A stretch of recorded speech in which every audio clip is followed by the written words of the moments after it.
Hello दोस्तों, welcome on my YouTube channel cricket मानिया। आज हम बात करते हैं कल के मैच के बारे में। कल मैच था केकेआर वर्सेस एलएसजी। कोलकाता के ईडन गार्डन मैदान में ये मैच था। ईडन गार्डन की जो पिच होती है वो हाई बैटिंग पिच होती है, और जब पिच स्लो होती है, गेंद पुरानी हो जाती है, तो उसमें स्पिनर का भी अच्छा रोल होता है। तो एलएसजी ने टॉस जीता और पहले बॉलिंग करने का फैसला लिया। बाद में उनके पक्ष में ही गया। केकेआर बैटिंग करने आती है, Ajinkya Rahane, Finn Allen opening करने आते हैं। फिन एलन इस समय चल नहीं रहे हैं। बैटिंग में कई सारी दिक्कतें आ रही हैं केकेआर की तरफ से। अंगक्रिस रघुवंशी और अजिंक्य रहाणे, इन दो को अगर आप हटा देते हो, एक मैच में रमनदीप से अच्छी इनिंग आई थी, उसके अलावा अभी तक टूर्नामेंट में कोई तीसरा प्लेयर अच्छा परफॉर्म नहीं कर पाया। तो बैटिंग में बहुत सारी दिक्कतें हैं। कल थोड़ा शॉर्टेड लग रही थी क्योंकि रहाणे ने अच्छी ओपनिंग साझेदारी दे दी। फिर उसके बाद 3 नंबर में इन्होंने कैमरून ग्रीन को ना भेजकर रघुवंशी को भेज दिया। तो क्या होता है, रघुवंशी भी अच्छा सपोर्ट करते हैं रहाणे का, बढ़िया चल रहा होता है। 9 रन 10 रन 9 रन 10 रन पर ओवर के हिसाब से 10 का रन रेट मेंटेन करके ये लोग चलते हैं 10 ओवर तक। 10 ओवर में 98-99 रन थे। फिर उसके बाद से जो एकदम से मोमेंटम चेंज होता है, क्या वहाँ बार वहाँ 3 ओवर इतने अच्छे निकलते हैं। एक ओवर जो आवेश खान का तीसरा ओवर, उन्होंने 2 ओवर में 30 रन ऑलरेडी दे चुके थे, और मुझे बिल्कुल भी समझ में नहीं आ रहा कि इनके पास मोहसिन खान है, इनके पास मयंक यादव है, मयंक यादव की पेस है। अगर वो फिट नहीं है तब तो ठीक है।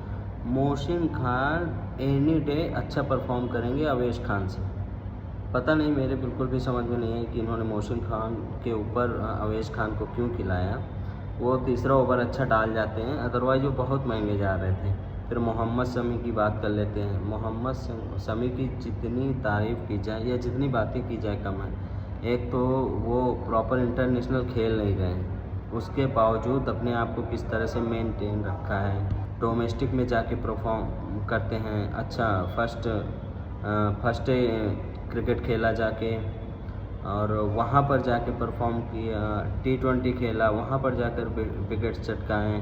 तब वापस IPL में जाके हमेशा टीम उनके ऊपर भरोसा नहीं किया। गुजरात टाइटंस के साथ जुड़े रहे बहुत दिनों तक, सनराइजर्स हैदराबाद के साथ जुड़े रहे हैं, अब लखनऊ सुपर जायंट्स के साथ। जिस टीम के साथ भी खिला लो, जिस फेज में भी खिला लो, जैसे भी खिला लो, वो परफॉर्म करके देते, विकेट टेकर हैं। और स्टार्टिंग के जो उनके ओवर होते हैं, वो देखिए, फिन एलन जैसा बल्लेबाज, वो बैट नहीं लगा पा रहा गेंद, आउट स्विंग, इन स्विंग, और सीम तो उनकी जैसे है ही नहीं किसी की।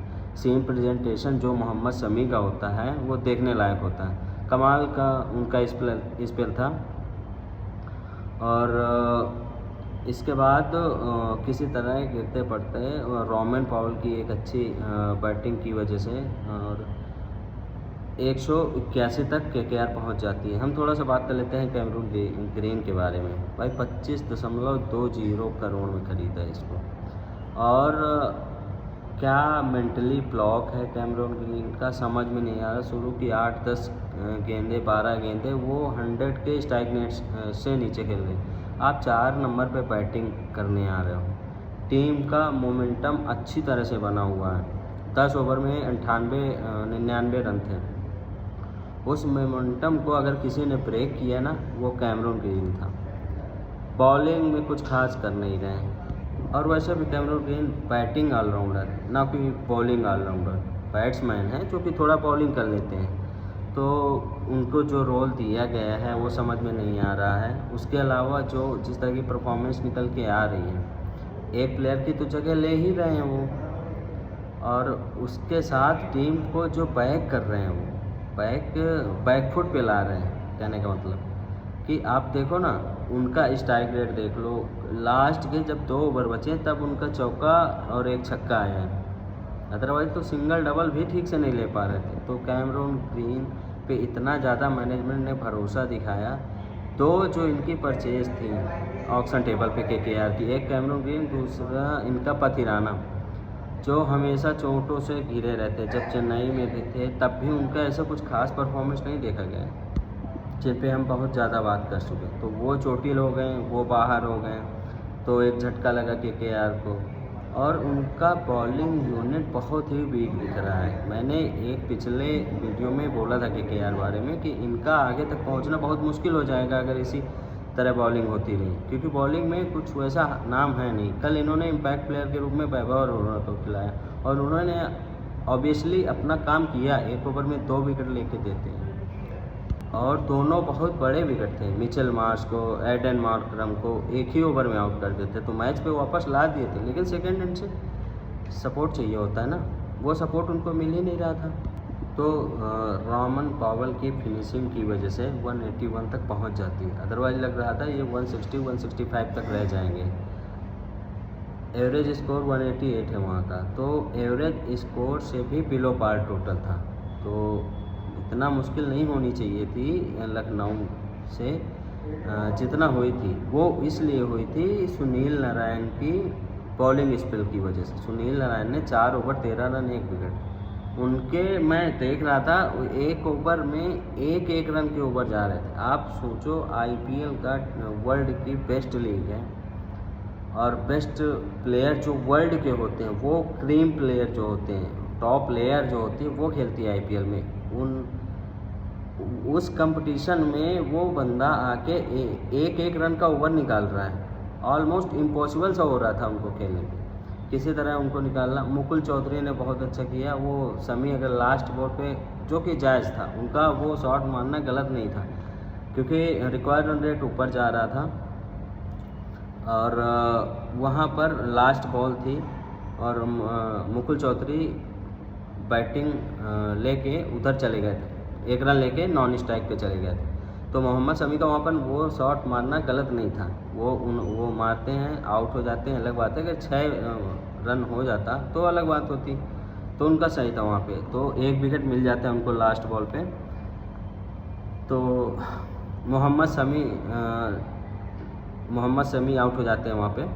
तो कुल मिला के 181 रन बनाती है केकेआर, 182 बनाने होते हैं। ओपनिंग आते हैं एडन मार्करम और मिचेल मार्श। स्टार्टिंग में थोड़ा 6 रन का ओवर से स्टार्ट करते हैं, थोड़ा स्लो थे, बट 1 ओवर अच्छा आ जाता है, जिसकी वजह से वो ओवर होता है नवदीप सैनी का। नवदीप सैनी के 1 ओवर में अच्छे खासे रन चले जाते हैं, 17-18 रन। तो वहाँ पे LSG वापस पटरी पे आती है, और मैच ज़रूर हार गए, बट केकेआर ने कप्तानी ठीक की, बॉलर्स का अपने अच्छे से यूज़ किया। अनुकूल रॉय का उन्होंने बहुत अच्छे से यूज़ किया, जैसे कि पावर प्ले में लेके आए। पावर प्ले में उनको खेलना मुश्किल हो रहा था। एडन मार्करम में अनुकूल रॉय के बाद जब नवदीप सैनी आते हैं, तब एडन मार्करम उन पर एकदम टूट पड़ते हैं, और वहाँ पर अटैक करते हैं नवदीप सैनी पे। और पावर प्ले कुल मिला के अच्छा रहता है लखनऊ को। 6 ओवर में 55-56 रन होते हैं। फिर विकेट गिर जाते हैं, पर ये तो वैभव अरोड़ा को दोनों विकेट मिल जाते हैं। फिर ऋषभ पंत आते हैं, कुछ खास कर नहीं पाते। 10 ball 9 run, 100 below strike rate. मेरे समझ में नहीं आता IPL में लोग कैसे जस्टिफाई कर लेते हैं। आप कितने भी बड़े प्लेयर हो, बट आपको एटलीस्ट ओवर 100 तो जाना ही होगा ना स्ट्राइक रेट को लेकर। तो ऋषभ पंत भी जल्दी आउट हो जाते हैं। कुछ पिछला मैच ज़रूर जिताया था उन्होंने, ये मैच भी फंस ही गया था ऑलमोस्ट। पिछले मैच में भी ज़्यादा रन नहीं थे। एक्चुअली मैं यहाँ पर एक बात बोलना चाहूँगा लखनऊ की बॉलिंग को लेकर। लखनऊ की बॉलिंग को अंडर एस्टिमेट कर रहे हैं हम लोग। अभी तक जितने भी मैच लखनऊ जीती है, आज जो ये वाला मैच था वो मुकुल चौधरी के दम पे जीता है। अदरवाइज सारी टीमें कोशिश कर रही हैं, पर 200 प्लस लखनऊ के खिलाफ बनाना इतना आसान नहीं हो रहा है। आप जितने भी मैच उठा के देख लो अभी तक, तो अच्छी बॉलिंग यूनिट है लखनऊ की। तो ऋषभ पंत आउट हो जाते हैं। बैटिंग की बात कर लेते हैं लखनऊ की। ऋषभ पंत के आउट होने के बाद निकोलस पूरन आते हैं, थोड़ी देर खड़े रहते हैं, बट वो भी आउट हो जाते हैं। स्लोअर बाउंसर को लॉन्ग ऑन की तरफ मारने चले जाते हैं, आउट हो जाते हैं। अच्छा स्लोअर बाउंसर था वो। और इसके बाद फिर आते हैं अब्दुल समद आते हैं, और अब्दुल समद का कुछ समझ में नहीं आया। 2 गेंद 4 रन, वो जिस तरह से उस गेंद को खेला उन्होंने, बिल्कुल भी समझ में नहीं आया, ना लाइन पे थे ना लेंथ पकड़ पाई, वो सीधे मारने चले गए। तो अनुकूल रॉयल ने कुल मिला के अच्छी बॉलिंग की केकेआर की तरफ से, 4 ओवर 34 रन और विकेट भी लेके गए हैं। तो फिर इसके बाद आते हैं मुकुल चौधरी। मुकुल चौधरी को लखनऊ ने ऑक्शन पे ख़रीदा था 2 करोड़ से भी ऊपर में। अब वो एकदम नए प्लेयर थे, डोमेस्टिक में अच्छा कर रहे थे और मुश्ताक अली ट्रॉफ़ी में बहुत अच्छी खेली थी। मुश्ताक अली ट्रॉफ़ी में ये 5 इनिंग पे ये डेथ ओवर में आते हैं, फिनिशर एज ए फिनिशर आते हैं हमेशा। और 199 का स्ट्राइक रेट था इनके, 200 अप्रॉक्स रन थे, 177 समथिंग रन थे और 199 का स्ट्राइक रेट था। ये राजस्थान से बिलोंग करते हैं, अभी 21-22 साल के हैं और मिडिल क्लास फैमिली से आते हैं। फैमिली बैकग्राउंड इतना रिच नहीं है, बहुत ही स्ट्रगल करके आए हुए हैं। कल की जो इनिंग देखी मुकुल चौधरी की, देखो 3-4 ओवर में इनको 54-55 रन चाहिए थे 4 ओवर में लखनऊ को। जिस सिचुएशन पे आए थे तो कोई भी प्लेयर होता, अगर सामने से सपोर्ट मिल जाता है तो ये रन कुछ ज़्यादा नहीं थे। पिच जिस तरह से बिहेव कर रही थी, जिस तरह से प्लेयर आउट होके गए थे, निकोलस पूरन, अब्दुल समद, ऋषभ पंत, तो ऐसा लग रहा था पिच में बहुत ज़्यादा कुछ हो रहा था। आप अगर सुनील नारायण की बॉलिंग उठा के देखो तो मतलब अच्छी खासी टर्न मिल रही थी उनको। वहाँ से हिम्मत करना, और सामने कौन था? आवेश खान। आवेश खान से आप 1 रन की उम्मीद नहीं कर सकते हो, जिस तरह से खेला भी उन्होंने।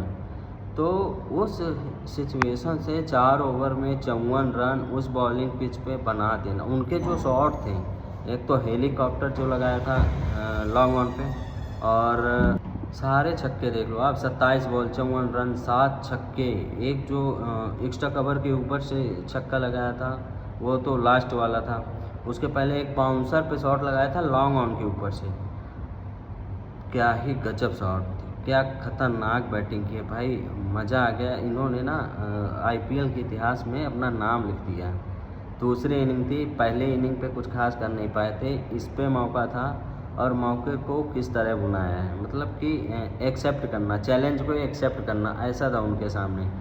और इंटरव्यू में उन्होंने बोला भी कि आपके पास 2 टाइप के प्लेयर होते हैं, मतलब एक तो चैलेंज को एक्सेप्ट करते हो, आप सोचते हो कि मैं यहाँ पर कुछ अच्छा करूँगा तभी मैं आगे जा पाऊँगा या मेरा नाम होगा, मैं जिसके लिए मेहनत करते आ रहा हूँ, आज वो दिन है, क्या मैं कर सकता हूँ। तो गजब की बैटिंग, मतलब मज़ा ही आ गया देख के। और IPL ना अब पीक कर रहा है, क्योंकि कल हमने मैच देखा था एक ऐसे ही लास्ट ओवर थ्रिलर था जहाँ पर डेविड मिलर ऑलमोस्ट लेके जा चुके थे मैच गुजरात टाइटंस से। खैर गुजरात टाइटंस का खाता खुल गया, बट वो मैच दिल्ली एक टाइम पे तो लेके जा चुकी थी। वहाँ पर भी 3 ओवर में 45 रन चाहिए थे, चोटिल होके बाहर गए थे डेविड मिलर, फिर वापस आते हैं और आने के बाद क्या ही कहानी लिखते हैं भाई। एब्सोल्यूट सिनेमा था, मज़ा आ गई बैटिंग देखी। तो पिछले 2 मैचों को देख के लग रहा है ना IPL अब पीक कर रहा है। IPL जिसके लिए जानी जाती है कम्पिटिटिवनेस, कोई भी टीम आपको इतनी आसानी से मैच लेके नहीं दे देती है। लगता है लास्ट ओवर थ्रिलर, मज़ा आ रहा है भाई।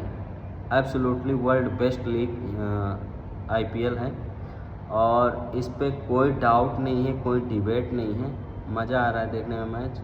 और कल का मैच इस तरह से बहुत ही रोमांचक था, इंटरेस्टिंग था, और जो गट्स दिखाए, जो हिटिंग रेंज दिखाई मुकुल चौधरी ने, एब्सोल्यूट फंटास्टिक था। मज़ा आया देखने में। आपको कैसा लगा कमेंट करके ज़रूर बताइएगा। Thank you.